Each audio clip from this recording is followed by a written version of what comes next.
अनिल जी, हिसार से। राधा वल्लभ श्री हरिवंश। श्री हरिवंश महाराज जी। महाराज जी, आपके सत्संग के प्रभाव से 2 साल से शराब व पाप कर्म सब त्याग दिए हैं और आपके द्वारा बताए गए मार्ग पर चलने का प्रयास कर रहा हूँ। महाराज जी, मेरा प्रश्न है कि आपने 13 वर्ष की आयु में घर छोड़ा और भगवत प्राप्ति के लिए निकल पड़े। गुरुदेव, आपने कंचन, कामनी, कीर्ति, इन तीनों बड़ी रुकावटों को पार किया। इसके बाद रिद्धि सिद्धि प्राप्त की आपने। अब तो तीनों घेर लिए हैं ले लेकिन जैसे भुने हुए चने में कितना भी खाद पानी लगा दो अंकुरण नहीं होता, जैसे ऊसर में कितना भी खाद पानी लगा दो घास नहीं उगेगी, ऐसे ऊसर बरसे तृण नहीं जामा, संत हृदय जिम उपज न कामा। हम इतने लोग बैठे हैं, किसी का चेहरा नहीं देख रहे हैं और देख सबकी रहे तरफ रहे हैं, क्योंकि हमारा जो चल रहा है हम वही देख रहे हैं और बस देखने का नाटक कर रहे हैं। तो लाखों लोग मिल जाते हैं, हमारे एक भी फोटो दिमाग में नहीं आती, बस ऐसे चल रहा है, हम ऐसे देख रहे हैं, हमारी आंखों में जो चल रहा है वो चल रहा है। ऐसे ही भगवान का भक्त भगवान की कृपा से संसार में रहते हुए संसार से असंग रहता है। असंगता भगवान की कृपा से आती है, ऐसे नहीं। महत्व खत्म हो गया, फिर सोने का मुकुट रखा है तो क्या फर्क पड़ा, और महत्व है तो एक कील का भी महत्व हो जाएगा। महत्व खत्म हो जाए संसार से, फिर राजा की तरह सिंहासन में बैठा है तो कोई फर्क नहीं, फुटपाथ में बैठा है तो कोई फर्क नहीं, 4 लोग प्रणाम कर रहे हैं तो कोई फर्क नहीं, 4 लोग निंदा कर रहे हैं तो कोई फर्क नहीं। वो स्थिति आ जाने पर है, स्थिति ना आए तो फिर फर्क पड़ जाएगा। वही स्थिति भजन से प्राप्त होती है। महाराज जी, आपने स्वयं के अंदर जब रिद्धि सिद्धियों का अनुभव किया तो आपने इन पर विजय कैसे प्राप्त की? गुरु कृपा से। तो जब यहाँ वृंदावन आए थे तब तक तो बिल्कुल धुआं मचा हुआ था। त्राटक क्रिया ऐसी सिद्ध थी कि बस ऐसे तुम्हारी तरफ देख रहे हो, हम जो बुलवाना चाह रहे हैं वही बोलोगे, इसके अलावा बोलोगे नहीं। ये सब बातें खत्म हो गई ये गुरु कृपा से। गुरु जी ने कहा कि अगर प्रेम मार्ग में चलना है तो ये संन्यास मार्ग की इन सब बातों को हटाना पड़ेगा, इन सिद्धियों को हटाना। तो हम कहा हमारे बस की नहीं रही, तो फिर बरसाने गए और राधा बाग में, तो बस उन्हीं की कृपा से सब। इधर भी ऐसे अनुभव होते थे किसी को देख के, मतलब ऐसा? आपके पहले हाँ, जब वृंदावन आए थे तो वैसा ऐसा अनुभव होता। अब ये है कि जैसे हम आपको देख रहे हैं तो अब हम अपने प्रभु देख रहे हैं, हम व्यक्ति नहीं देख रहे।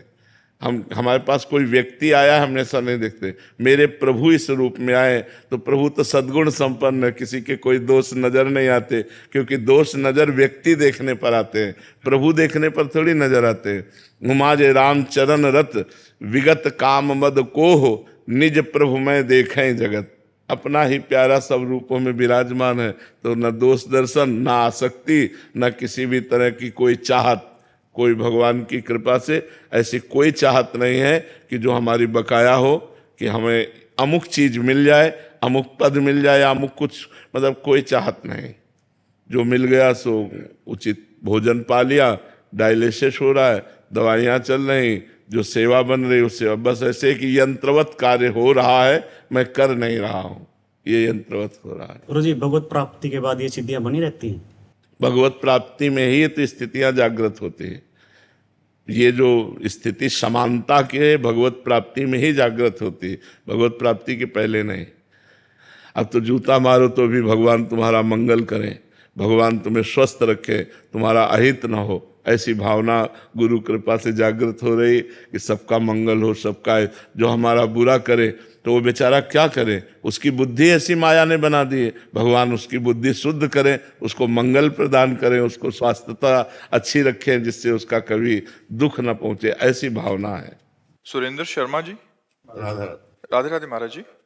महाराज जी, साक्षी भाव में कैसे रहें? पहले नाम जप करो खूब, पवित्र भोजन पाओ, धीरे धीरे नाम जप के प्रभाव से जब ये ज्ञान उदय होगा कि मैं स्थूल शरीर नहीं हूँ, मैं सूक्ष्म शरीर नहीं हूँ, मैं कारण शरीर नहीं हूँ, मैं आत्म स्वरूप हूँ, तब साक्षी भाव जागृत हो जाएगा। अभी तो आसक्त भाव है, साक्षी भाव थोड़ी है, अभी तो देहासक्त भाव है, देहाभिमानी जीव बना हुआ है। पहले देह भाव रहित हो तब साक्षी भाव जागृत हो। जो भी क्रियाएं हो रही, खान पान, देखना, सुनना, बोलना, सोचना, स्मरण, इन सबका मैं साक्षी हूँ, मैं करता नहीं हूँ। ये हो रहा यंत्रारूढ़ानि मम मायया, लेकिन मैं इनका साक्षी हूँ। साक्षी भाव आ गया तो मुक्त हो गया। बहुत बड़ी बात है साक्षी भाव आना। साक्षी भाव आया तो जीवन मुक्त हो जाता है। इसलिए नाम जप करो, शास्त्रों का स्वाध्याय करो, पवित्र आचरण करो, पवित्र भोजन, पवित्र विचार और संतों का संग, ये सब मिलाकर आपकी अविद्या का नाश करेंगे, तब ज्ञान प्रकाशित हो जाएगा। वीरेंद्र सिंह जी दुर्गापुर से। राधे राधे महाराज जी, आपके चरणों में कोटि कोटि प्रणाम। महाराज जी, यदि हम आपके द्वारा बताए गए मार्ग पर चलकर नाम जप का प्रयास करता है, महाराज जी आपने सठ विकार काम क्रोध लोभ मोह मद मत्सर के नाश का उपाय नाम जप बताया है। पूज्य महाराज जी कृपा करके बताएं कि नाम जप के द्वारा इन विकारों के नाश का कोई निश्चित क्रम है अथवा नाम जप इन सभी का एक साथ नाश करता है? नहीं, क्रम, धीरे धीरे धीरे धीरे। इनको पहली बात तो है, जैसे आप गृहस्थ हो तो इसके दो विभाग कीजिए। एक भोग प्रवृत्ति को धर्म पूर्वक भोगना, और एक भोग प्रवृत्ति जो मनमानी भोगना अधर्म पूर्वक। तो अधर्म पूर्वक का तो त्याग कीजिए। जैसे गृहस्थ हैं तो अपनी पत्नी से समयानुकूल धर्म के अनुसार सहवास करना वो पाप नहीं है, लेकिन वो अगर दूसरे की पत्नी के प्रति हम दोष दृष्टि भी करते हैं तो वो पाप है। पहले हम धर्मानुकूल आचरण करें। जब हमारे धर्मानुकूल आचरण होंगे और नाम जप होगा तो धर्मानुकूल विषय भोग से विषयों से घृणा होने लगती है, और अधर्माचरण से भोगे हुए विषय में आसक्ति पैदा होने लगती है। ये स्वाभाविक है। तो जब हम नाम जप करते हैं तो पहले जैसे 100% काम आया। अगर धर्मानुकूल है तो हम उसे भगवान का स्मरण करते हुए भोग लेते हैं, तो वो आपको बांधेगा नहीं। अगर भगवत स्मृति चल रही है और भगवान को प्रणाम करके हम किसी भी भोग को, चाहे रसेंद्री का चाहे जनेंद्री का, किसी भी इंद्री का भोग संयोग कराते हैं तो वो हमें बांधेगा नहीं।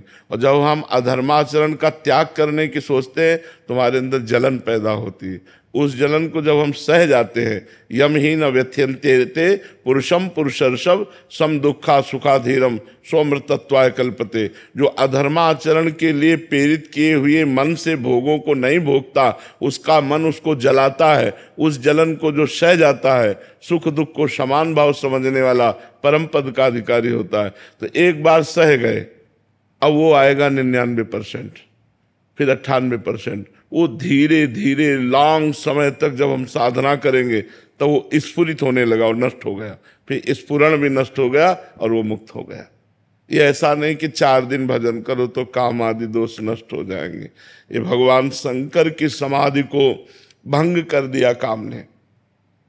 हम लोग तो जीव हैं, शिव समाधि को भंग कर दिया तो फिर हमारी तुम्हारी तो कितनी बड़ी समाधि और क्या भजन है। तो हमें चाहिए भगवान का आश्रय लेकर के, उनकी कृपा का भरोसा करके खूब नाम जप करना चाहिए। उससे हमारे अंदर धीरे धीरे जैसे जैसे पवित्रता आएगी वैसे वैसे भोग शांत होते चले जाएंगे। तो जैसे तूफान, फिर वो हवा, फिर धीरे धीरे मंद गति, फिर धीरे धीरे शांत, धीरे धीरे शांत। खूब नाम जप करे, पवित्र आचरण करे तो धीरे धीरे क्रम से शांत होंगे। एकदम शांत होने वाले नहीं है, क्योंकि वो भी भगवान की शक्ति से संपन्न है। यदि नाम में भगवान की शक्ति है तो काम में भी भगवान की शक्ति है। वही पूरे त्रिभुवन को चला रहा है। काम ही के द्वारा तो सब सृष्टि प्रकट हो रही है। तो हमें नाम जप के द्वारा धीरे धीरे ये शांत होंगे।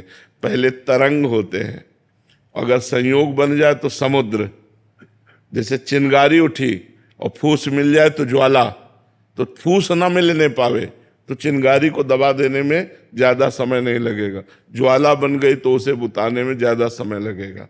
तो हम ये ध्यान रखें कि हमारे मन में जो काम आदि की चिंगारी, क्रोध आदि की उठे, हम वहीं दबा दें, उसको ज्वाला ना बनने दें, उसको बड़ा रूप ना लेने दें, संकल्प रूप ना लेने दें। और नाम जब करते हैं तो धीरे धीरे लॉन्ग समय में, दीर्घ काल में वो शांत हो जाएंगे। बहुत जन्मों का अभ्यास, भोगाभ्यास है, बहुत जन्मों के हमारे संस्कार हैं दुर्वासना के, वो धीरे धीरे नष्ट होंगे, तुरंत नहीं। हार्दिक शर्मा जी। गुरुदेव। श्री हरिवंश महाराज जी। महाराज जी, आपके श्रीमुख से सुना है कि भगवत प्राप्ति दुर्लभ नहीं, दुर्लभ है भगवत प्राप्त महापुरुषों का मिलना। तो गुरुदेव, हमें आप गुरुजन मिल गए तो समझें कि श्री जी ने पास किया है? नहीं, आगे एक और शब्द लिखा हुआ है, महत् संगस्तु दुर्लभो, लेकिन अगम्यो। केवल महापुरुषों के मिल जाने से बात नहीं बनेगी, महापुरुषों की आज्ञा पर चलने से बात बनेगी। अगर उनकी आज्ञा के अनुसार चल गए तो अब लिखा है अमोघश्च, महत्संगस्त दुर्लभो अगम्यो अमोघश्च। अगर महापुरुष मिल गए तो उनका आज्ञा का पालन करना बड़ा कठिन है, और आज्ञा का पालन कर ले गए तो निश्चित भगवत प्राप्ति हो जाएगी, इसमें कोई संशय नहीं है। महत् कृपा से कुछ भी दुर्लभ नहीं, महापुरुषों की कृपा से सब सुलभ हो जाता है। विजय कुमार जी। राधे वल्लभ। राधे राधे महाराज जी, आपके चरणों में कोटि कोटि प्रणाम। महाराज जी, जब भी कोई समस्या आती है तो हमें पता है कि गुरुदेव भगवान सब जानते हैं, देख लेंगे, निश्चित रहना है, पर फिर भी बार बार चिंतन उसी समस्या का हो जाता है। ऐसे में क्या किया जाए? बार बार भगवान के ही आश्रित रहो। जैसे जैसे चिंतन मने, दूसरा कोई आश्रय मत लेना, अंदर से आश्रय मत बदल देना कि हम किसी व्यक्ति को अपनी बात बताकर उसका सहयोग ले, तब तो भक्ति से विमुख हो जाओगे, फिर फंस जाओगे प्रपंच में।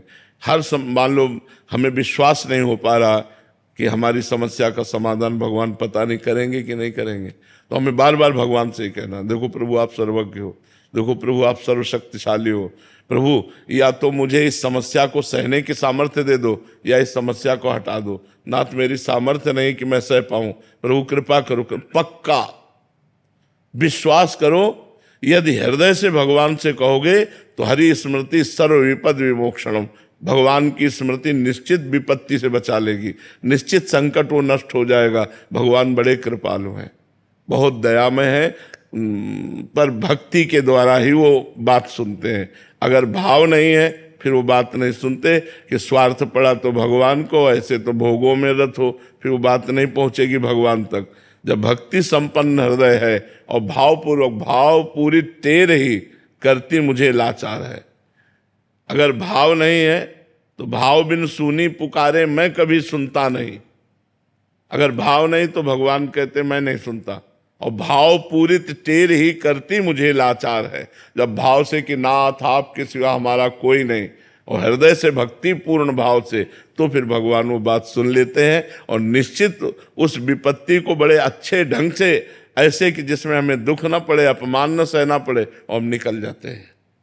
भाव्या जी पानीपत से। राधे राधे महाराज जी। महाराज जी, ममता क्या है और इससे कैसे खत्म किया जाए? अपने शरीर का राग, अपने शरीर संबंधियों का राग, इसे ममता कहते हैं।